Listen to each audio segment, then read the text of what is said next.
آخر رمضان کے مہینے کو ہمارے نبی پاک حضرت محمد صلی اللہ علیہ وسلم پسند کیوں کیا کرتے تھے، اور رمضان کے مہینے کو ہم نیک کیوں سمجھتے ہیں، اور رمضان میں کچھ ایسی باتوں سے منع کیا گیا ہے، اور نبی پاک حضرت محمد صلی اللہ علیہ وسلم کیسے عبادت کیا کرتے تھے۔ اسلامی کیلنڈر میں سال کے 12 مہینوں میں رمضان کا 9واں مہینہ ہے، اور یہ مہینہ سب مہینوں سے پاک ہے، اور ہم مسلمانوں کو اس مہینے کا بہت دل سے انتظار ہوتا ہے، کیونکہ ایسا مہینہ سال میں بس ایک ہی بار آتا ہے، اور اسلامی کیلنڈر کے 12 مہینوں کے نام اہل عرب نے رکھے یا پھر اسلام کے نیوزل کے بعد رکھے، اور رمضان مبارک کا نام اللہ تعالیٰ نے دنیا بننے سے پہلے ہی قرآن میں لکھ دیا تھا، اور یہ وہی مہینہ ہے جس میں قرآن نازل ہوا، اور قرآن میں ایسی کافی آیات ہیں جس میں رمضان جیسے پاک مہینے کا ذکر کیا گیا ہے، اور رمضان کا مہینہ اسی لیے اللہ نے رکھا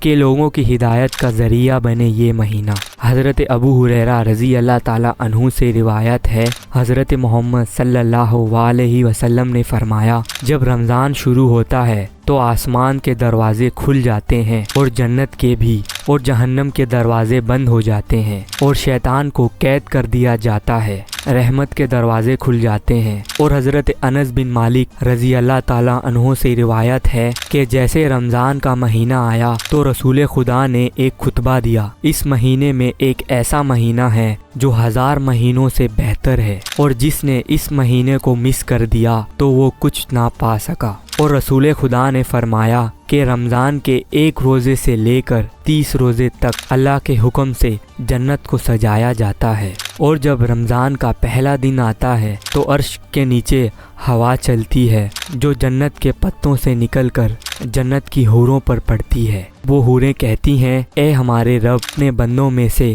ہمارے لیے ایسا شوہر مقرر کر جن سے ہماری آنکھیں ٹھنڈی ہوں اور ہم سے ان کی آنکھیں ٹھنڈی ہوں۔ اور حضرت سلمان فارسی رضی اللہ تعالیٰ عنہ سے روایت ہے، رسول خدا حضرت محمد صلی اللہ علیہ وسلم شعبان کے آخری دن ہمیں خطبہ دیا، اے لوگوں، ایک ایسا عظمت والا مہینہ تمہیں دیا گیا ہے جو بہت برکت والا مہینہ ہے، اس میں ایک رات ہے جو 1000 مہینوں سے بہتر ہے، اور اللہ نے اس کے روزے فرض کیے ہیں، اور اگر رات کو تہجد کے نفل ادا کریں گے تو رمضان کے مہینے میں وہ ایسے ہوں گے جیسے کہ ایک نارمل دن کی فرض نماز ہوتی ہے، اور جس نے اس میں ایک فرض نماز ادا کیا تو وہ ایسا ہے جیسے اس نے غیر رمضان میں 70 فرض ادا کیے۔ یہ صبر کا مہینہ ہے، صبر کا ثواب ہے جنت، اور یہ ہمدردی کا مہینہ ہے، اور اس میں مومنوں کے رزق میں اضافہ کیا جاتا ہے، اور جو شخص اس میں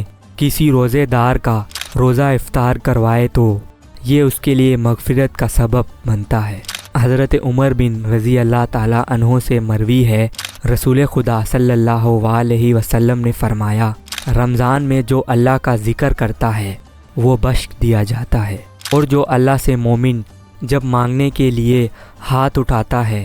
تو اللہ اس کی وہی ٹائم دعا قبول کرتا ہے اور کبھی رد نہیں ہوتی۔ حضرت ابو سید رضی اللہ تعالیٰ عنہ سے مروی ہے، رسول خدا نے فرمایا، رمضان کے ہر صبح اور ہر رات میں اللہ تعالیٰ جہنم سے 10 لاکھ لوگوں کو آزاد کرتا ہے، اور جب 29 رمضان کی رات ہوتی ہے تو اللہ اس مہینے میں جتنے آزاد کرتا ہے اس سے 10 گنا زیادہ لوگوں کو اس 29 کی رات میں آزاد کرتا ہے۔ رسول خدا نے فرمایا کہ جب رمضان کی پہلی رات ہوتی ہے تو اللہ تعالیٰ اپنے بندوں کی طرف نظر کرتا ہے، اور اللہ اگر اپنے بندوں کی طرف نظر کر لے تو وہ اسے کبھی عذاب نہیں دے گا۔ پھر جب عید الفطر کی رات آتی ہے تو فرشتے خوشیاں مناتے ہیں، اور اللہ تعالیٰ فرشتوں سے پوچھتا ہے کہ اس مزدور کا کیا بدلنا ہے جس نے اپنے کام پورے کر لیے۔ فرشتے کہتے ہیں، اے ہمارے رب، اسے پورا اجر